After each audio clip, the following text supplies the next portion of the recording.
যিনি এই বিবেক আত্মার পরিচয় পেল, সে ইহকালে পরিত্রাণ পেল, পরকালেও পরিত্রাণ পেল।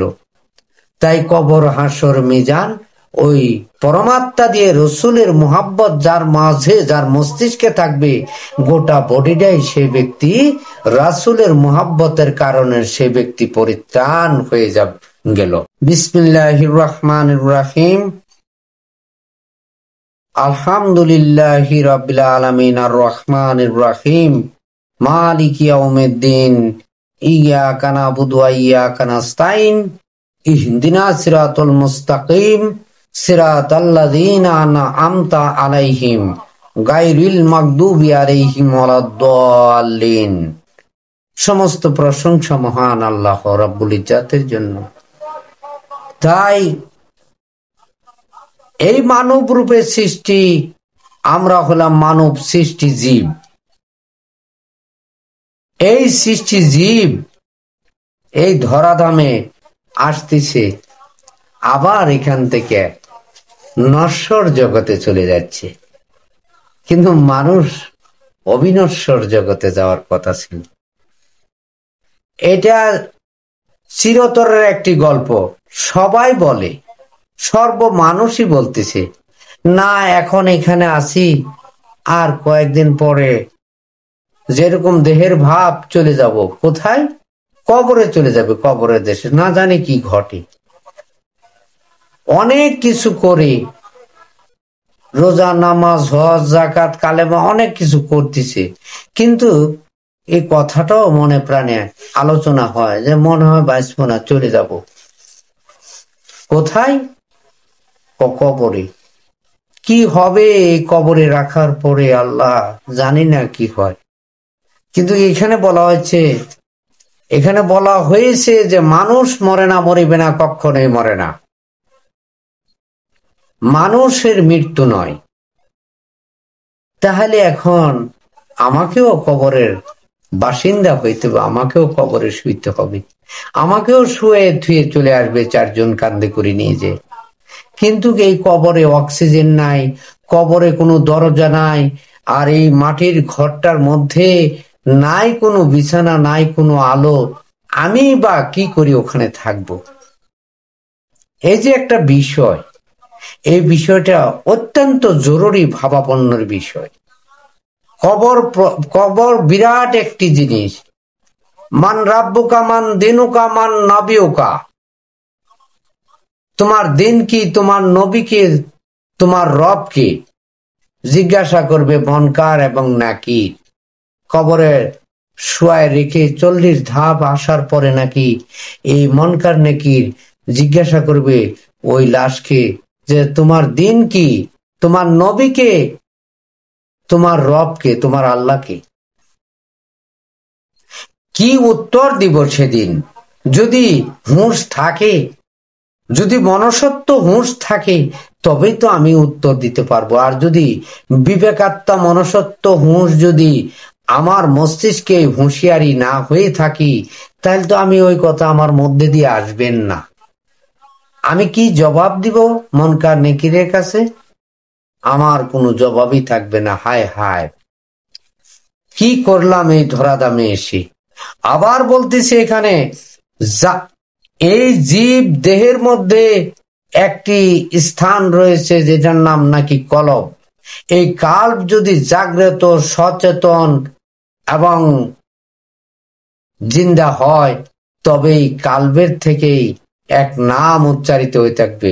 সেটা হলো, যে নামটি উচ্চারণ হইতে থাকবে সে নাম হলো আল্লাহ, আল্লাহ, আল্লাহ। বলল যে এখানে কাদ আফলা মান তাজাক্কা ওয়া যাকারা ইসমা রাব্বিহি ফাসাল্লা। যিনি এই কাল্বকে পবিত্র করলো, জাগ্রত করলো, তিনি সকল কাম করলেন। তাহলে এখন ওই কাল্বে যে ব্যক্তির কাল্বে আল্লাহ আল্লাহ নামের জিকির হইতে থাকবে, আর ওখান থেকে নাকি একই উত্তর মনকার নেকির জিজ্ঞাসা করবে, আর কাল্বের থেকে হবে আল্লাহ, আল্লাহ। শুনে তিনি আর কি জিজ্ঞাসা করবেন? যে রবের কথা জিজ্ঞাসা করতেছে, সেই রবের কথা তো কাল্বের থেকে প্রত্যুত্তরই হচ্ছে। ওখানে তিনার ওই মনকার নেকিরের কোনো বিপদগামী আর ওখানে সোয়াল জপ নাই, ওই সোয়াল জপ নাকি হাসিল হয়ে যাবে। কথাটি এইভাবে রয়েছে।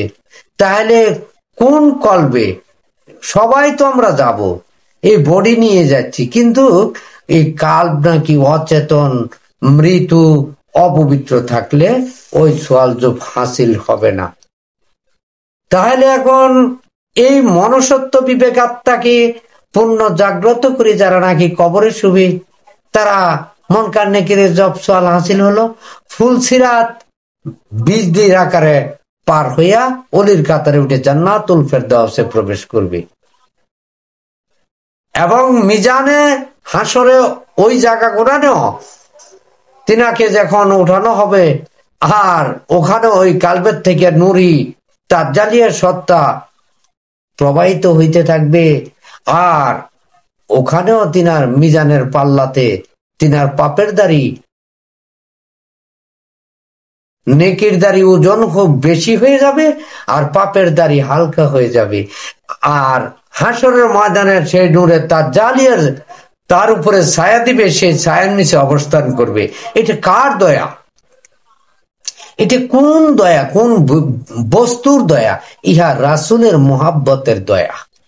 যিনি রাসূলকে মুহাব্বত করবেন, তিনার মাঝে এই দয়ার রোশনি উদিতমান হবে। তাহলে কবর, হাসর, মিজান, ফুলসিরাত এই একটা বস্তুর মাধ্যমেই সে উদ্ধার হবে। যার এটা নয়, সে ব্যক্তি ঘাটে ঘাটে বিপদে পড়বে আর কাঁদতে থাকবে যে আমি এই দুনিয়ার বাজারে গিয়েছিলাম, কাজ করলাম কার? জীবের। এখানে এসে রাম বদরের কিচ্ছা হয়েছে, ভূতের কীর্তন হলো না আত্মার পরিচয়। তাই যিনি এই বিবেক আত্মার পরিচয় পেল, সে ইহকালে পরিত্রাণ পেল, পরকালেও পরিত্রাণ পেল। তাই কবর, হাসর, মিজান ওই পরমাত্মা দিয়ে রসুলের মুহাব্বত যার মাঝে, যার মস্তিষ্কে থাকবে, গোটা বডিটাই সে ব্যক্তি রাসূলের মুহাব্বতের কারণে সে ব্যক্তি পরিত্রাণ হয়ে গেল এবং মুক্তি পেল। এটা কোথায় বলছে? আল্লাহ বলছে নিজে, কোরআনে বলছে, হাদিসে তো বলা আছে। আজকে অনেকেই বোঝাচ্ছে আমাদেরকে যে না না না, এসব কথা তোমরা শুনো না, এসব কথা মানো না, কি করো? আমার রোজা নামাজ করো, তাইলেই হয়ে যাবে। এগুলা তোমরা শুনলে কাফের হয়ে যাবে। রসুলকে মোহাব্বত করলে, রসুলকে ভালোবাসলে, আল্লাহ বলতেছে আমি আল্লাহ তাকে ভালোবাসি, তার পিছের জিন্দিগির গুনাহ মাফ করে দিই। এত সুন্দর বাণী আমার আল্লাহ নিজে বলে দিলেন। আর আজকে জমিনে কিছু মানুষ বলতেছে যে না, ওগুলা কোনো কথা নয়, ওগুলা চলবে না, ওগুলা শিরকি কথা, বেদাতি কথা, আল্লাহ ছোট হয়ে যাবে। রসুলের নামে দুরুদ মিলাদ কিয়াম বা মোহাব্বত করলে রসুলকে নিয়ে কথা বলো না। আল্লাহ বলতেছে আমার হাবিবকে নিয়ে তোমরা আমার হাবিবকে নিয়ে সর্বদা আলোচনা করো। আর আমার রাসূলের, আমার হাবিবের মাঝে রয়েছে আমার রহস্য গোপন। তাই তিনাকে মোহাব্বত করলে তিনি আমাকে মোহাব্বত করেছে, আর তিনাকে মোহাব্বত করলে আমার মোহাব্বত মিলবে। আল্লাহ নিজে এই কথা বলল। এখন কিন্তু ওইটা নয়, এখন বলতেছে সরাসরি আল্লাহকেই ভালোবাসতে, রাসূলের ভালোবাসা লাগবে না। তাহলে তো মানুষের উদ্ধার হলো না। আর এই মানুষের উদ্ধার হবে রসুলের মোহাব্বতে। ইহকাল পরকাল দুই কালই সে উদ্ধার হয়ে অবিনশ্বর জগতে চলে যাবে, যেখানে ধ্বংসিত নয়, রক্ষিত।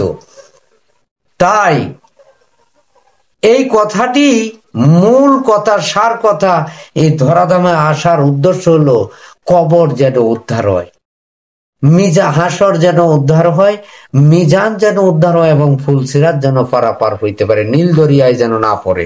এই কথাটি আছে, অথচ এটার কাজ করতেছে না। করতেছে কোনটা? এর উল্টাটা, বিপরীতটা। এই বিপরীত করে না হলাম আল্লাহর বান্দা, না হলাম রসুলের উম্মত, না হলো আমার উদ্ধার। তাই আমি 84 ফেরে চিরকাল ঘুরতে থাকবো আর কাঁদতে থাকবো, জর্জর করে কাঁদবো যে হা কি করলাম, কার জন্য ভববাজারে গিয়ে এই লোভের কাম ক্রোধ লোভের বোঝা বইলাম।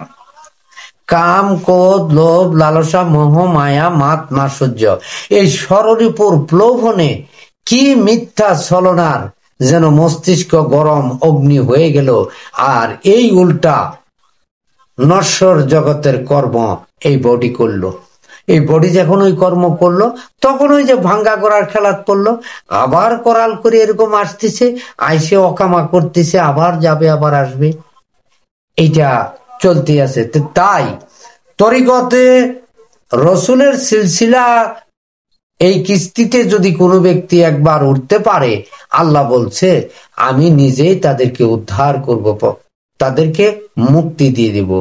তাই আমরা সকলেই তরিকায় দাখিল হয়ে এই জিন্দা কালবের অধিকারী হয়ে যেন কবরে পূর্ণ আত্মসমর্পণ করে আত্মার সঙ্গে মস্তিষ্ককে পূর্ণ পরিচয় ঘটাইয়া আত্মদেশে নিজেকে প্রতিষ্ঠিত রেখে আর ওখানেই নূরের রোশনি দয়াল দাতা আল্লাহ নিজে ঐশ্বরিক জ্যোতির্ময় হয়ে বিরাজমান, আত্মসমর্পণ করে মুসলমান হয়ে নবী ও রসুলের মোহাব্বত এই হৃদয়ে পোষণ করে আমরা সকলেই যেন শেষ চিরবিদায়ে যায় কবরে শুইতে পারি, আর মুহাম্মাদি নাম যেন হৃদয়ে বইতে থাকে, আর যেন আমাদের উদ্ধার হয় কবর হাসর মিজান।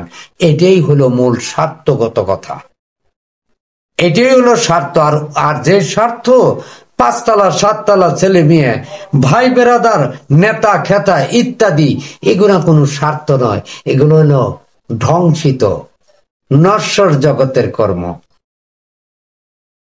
তাই রসুলের মোহাব্বত নিয়ে যিনি কবরে গেল তিনি স্বার্থ উদ্ধার করলো। এটা কোন স্বার্থ? এই দেহকে উদ্ধার করানো হলো, এই দেহকে স্বার্থ দেওয়া হলো মুহাম্মদ মুস্তাফা সাল্লাল্লাহু আলাইহি ওয়াসাল্লামের মোহাব্বত দিয়ে। সে বাঁচলো। এই নশ্বর মানে ধ্বংস হইতে সে উদ্ধার হলো। পরমাত্মার সঙ্গে সংবরণ হওয়ার পরে এই দেহের পরিত্রাণ হয়। তাই ইহা তো করে না, তাই যাওয়ার সময় বলা হয়, বিদায়ের সময় বলবে ইয়া রাসূল আল্লাহ লা ইলাহা ইল্লাল্লাহ মুহাম্মাদুর রাসূলুল্লাহ। তাহলে রাসূল না থাকলে লা ইলাহার কোনো মূল্য নাই, আল্লাহ নিজেই বলতেছে। তাহলে এই কালেমা তো জোরে নয়, এই কালেমা মাইক দিয়ে বলতে হয় না, এই কালেমা হৃদ কমলে উদিত হবে। রাসূল আছেন, তখনই বলবে লা ইলাহা ইল্লাল্লাহ মুহাম্মাদুর রাসূলুল্লাহ। তুমি দরদি নয়ন মনিতে থেকো, এই বলে সে ঘুমিয়ে যাবে। আর যাওয়ার পরেই তিনাকে উদ্ধার করে নিয়ে নেবে। সর্বকুলে সে উদ্ধার হয়ে গেল। কথা ছিল এটা তরিকতে গেলে, এটা কামেল গুরুতে গেলে, কল্প জাগ্রত হলে, কল্প জিন্দা হলে, হায়াতে ওয়াহদানিয়াত হইলে সারা দেহ অঙ্গ প্রত্যঙ্গের মধ্যে রাসূলের মোহাব্বতে আল্লাহ নামের হরকত প্রস্ফুটিত হয়ে যায়। সেই ব্যক্তি ইহকাল এবং পরকালে পরিত্রাণ। এটার জন্য কিন্তু আশা, আর এটাই করবে, এটাই করে না, এটা আজকে ভুলে থাকে, তরিকতে যায় না, তরিকত মানতেছে না। তাহলে তো কিছু হলো,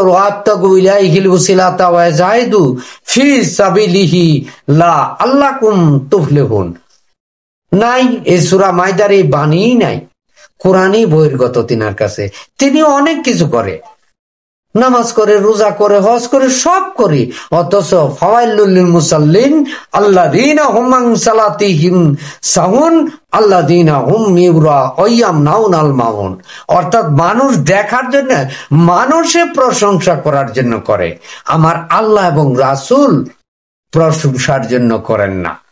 তাই তিনি খান্নাত যুক্ত করা, তিনি মুসলমান হয়ে করেন না, তিনি পবিত্র কোনো কাজ করেন না, খান্নাসের পরিকল্পনায় করেন। তাই তো তিনার পরিত্রাণ হলো না। তা আমরা সবাই ইনশাল্লাহ তরিকতে দাখিল হব।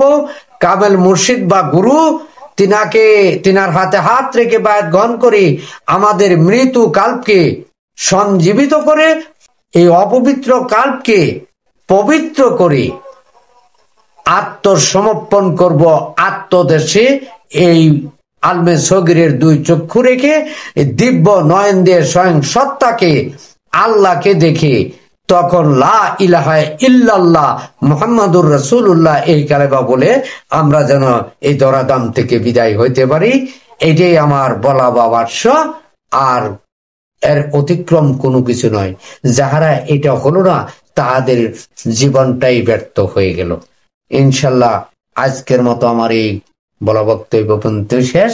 যদি কোনো ভুল ভাঙতি হয় ইনশাল্লাহ আপনারা ভুলটা ধরিয়ে দিবেন, আমরা সংশোধন করে নেব। মানুষ মাত্রই ভুল, ভুল হইতেই পারে। আসসালামু আলাইকুম ওয়া রাহমাতুল্লাহ।